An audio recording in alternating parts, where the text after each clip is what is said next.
Hey, what's up guys? It's me, Gian of Gadget Pilipinas. Nandito kami ngayon sa Las Piñas. No, nagpaalam kami, baka po pwede mag-shoot dito. Pero ano ba yung nasa likod ko? Ito yung pinakabago ni Hatasu. This is the Hatasu Hero. No, ito yung sa mga pinakabago nila na e-bike. Pasok sa L1B category. Ibig sabihin, hindi mo kailangan ng lisensya para patakbuhin ito. Pwede mong itawid sa mga major thoroughfares at pwede mong patakbuhin sa loob ng mga subdivisions sa mga barangay. No? Pero itong video na to is really meant for you to know the features of the new Hatasu Hero. At ano ba ito? Para kanino? Let's get right into it. Okay, para kanino ba ang Hatasu Hero? No? Ang Hatasu Hero ay para sa mga naghahanap ng e-bike na pwedeng gamitin for errands. Ang Hatasu Hero ay gumagamit ng 650 watts na differential motor. No? Nandito siya ngayon. No? Makikita mo siya dito sa pinaka-ilalim. No? At ang kaya niyang capacity load ay 250 kilograms. No? Sapat na sapat yan kung mamalengke ka, pwede mong pambili ng mga gamit na gusto mong bilhin, load mo dito. O kaya naman kung gusto mong magatid ng bata, no? Pwede mo ikarga dito yung bata, plus yung kanyang mga bit-bit na mga libro. No?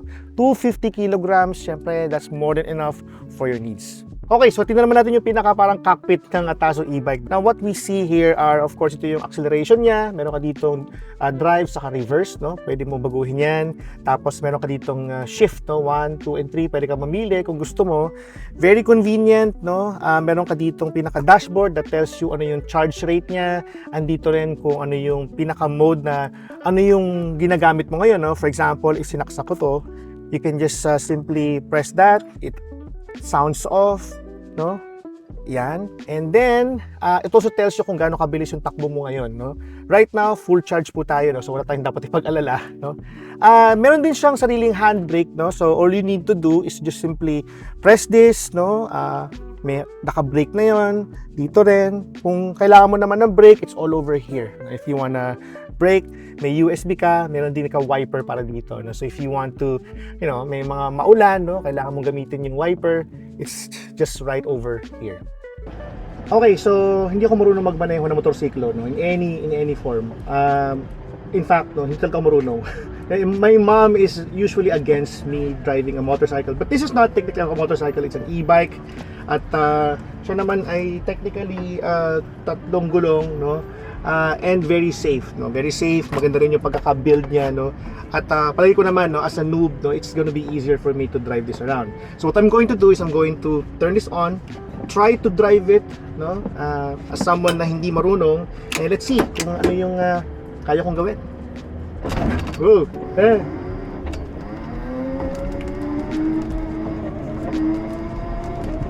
Okay, madali siyang gamitan, ha? In fairness, it's not so difficult. Kailangan na magkaroon ng konti. Iikot tayo. Okay.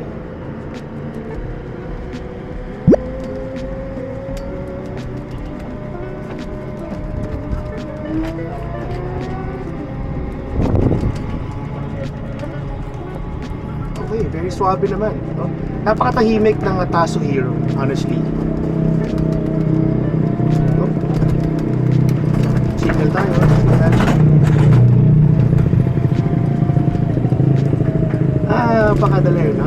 Napakadali i-drive, no? At as someone na hindi talaga nagmo-motor, para sa akin, it's just really so nice, so easy to use, and I am very excited to try this longer. Okay, so na-experience ko na at sobrang happy ako.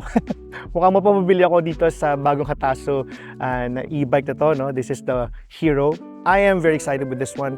Napakaswabing i-drive, no? Hindi siya ganoon kahirap. Para sa isang newbie, no, na katulad ko, pasok na pasok to sa kakayahan ko. At the fact that you're not required to have a license for this one, syempre kailangan pa rin na mag-ingat sa daan, no? Maganda pa rin na meron ka lisensya eventually, lalo na kapag kasapat na gulang ka na, no? Pero kung ito ang kailangan mo, no, hindi siya ganoon kamahal for its price, hindi siya ganoon kahirap bilhin, no? Available yan sa merkado.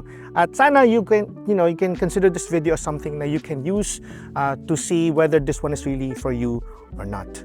Okay, so what we're going to do now is we're going to go back to the studio at pag-uusapan natin kung ano ba yung mga benefits na nakikita ko for owning this one. Do I think or what I think about the future of e-bikes in the Philippines and how you would be benefited with this kind of vehicle, no? So yeah, so let's go back to the studio. Alright, now we're back here at the studio. Sobrang na-enjoy ko ang experience ko of driving the Hatasu Hero. Kagaya ng sabi ko kanina, magaan siya dalhin, very capable because of its capacity load, and almost all-day battery life. These are very important for me, lalo na sa mga cases na kailangan ng may mabilisang errands. Now, for your information, I drove back using a car and requested Kuya Efren and Kuya Luis to take this to our place. In total, at full charge, halos 10 kilometro ang naibiyahe ng Hatasu Hero at hindi man lang siya halos nabawasan base sa battery gauge. According to Hatasu, kaya nito na hanggang 60 to 70 km range in a single charge, which is more than enough para sa mga maghapong biyahe kung gagamitin mo ito sa business. Dito sa subdivision namin, madalas gamitin ito sa mga nagde-deliver ng tubig at saka food orders. So if pasok yan sa ganyang business ang hawak mo, swak ang Hatasu Hero sa needs mo. Oh, and before I forget, just a quick correction and reiteration, pasok sa L2A category ito, and not L1B. Ang major difference lang naman ng L2A sa L1B ay yung speed ng e-bike.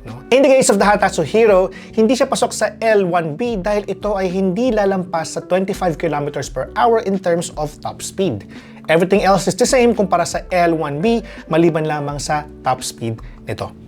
Ngayon, what do I think about the e-bikes getting into the mainstream consumer landscape? I think nakakatulong ang government sa categorization, tamang categorization ng mga e-bikes sa market. Malaking bagay yan kasi kailangan din naman ng maraming alternative modes of transportation kahit sa loob ng subdivisions o barangay. It is up to the Subdivision Homeowners Association sa pag-impose ng rules sa paggamit ng e-bikes para sa kapakanan ng lahat. Hatasu, on the other hand, is doing a great job in bringing in their products to the country. Di ba nga, more players and competition can benefit the consumers. Sa presyo niya na 64,990 pesos, you get a capable e-bike that you can both use for personal errands at saka business. I really do think that Hatasu is doing a great job on this one. As for me, I'm going to request Hatasu for this hero to stay with me a little bit longer kasi review unit lang naman ito, And I am planning to get one for myself and I am enjoying kasi, this so far. And I really love this experience. That's it for our video today, from driving this around and telling you its features.